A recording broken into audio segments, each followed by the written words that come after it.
सोचा झाला लचा.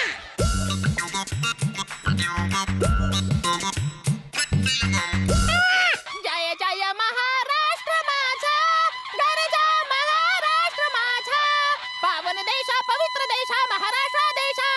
बस अशी 2-4 गाणी वाजवली म्हणजे झाला का आपला महाराष्ट्र दिन साजरा?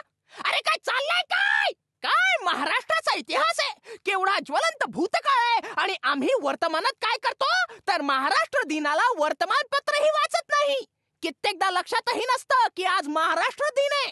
गर्लफ्रेंडचा वाढदिवस लक्षात राहतो, मित्रांची अॅनिव्हर्सरी लक्षात राहते, ऑफिसची पिकनिक, फुकटची पार्टी, बॉसच्या मुलाचं गॅदरिंग आणि बाजूच्यांच्या मेहुणीचा साखरपुडाही लक्षात राहतो. पण महाराष्ट्र दिनाचं काय?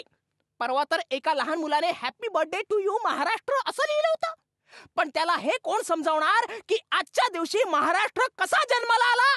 कोण सांगणार त्याला संयुक्त महाराष्ट्राची चळवळ आणि त्यासाठी रक्त सांडलेल्या क्रांतिकारकांचं कार्य? महाराष्ट्र दिन म्हणजे काय?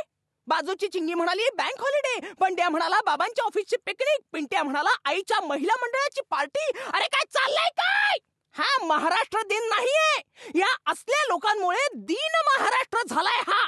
आणि ह्यासाठी नुसत्या पताका आणि झेंडे फडकवण्यापेक्षा मराठी जगवायला काहीतरी करा. महाराष्ट्र दिन उद्या महाराष्ट्र डे होणार नाही, ह्यासाठी काहीतरी करा. मी मराठी म्हणणारा आय एम अ मराठी असं म्हणणार नाही, ह्यासाठी काहीतरी करा. मग म्हणा जय हिंद, जय महाराष्ट्र.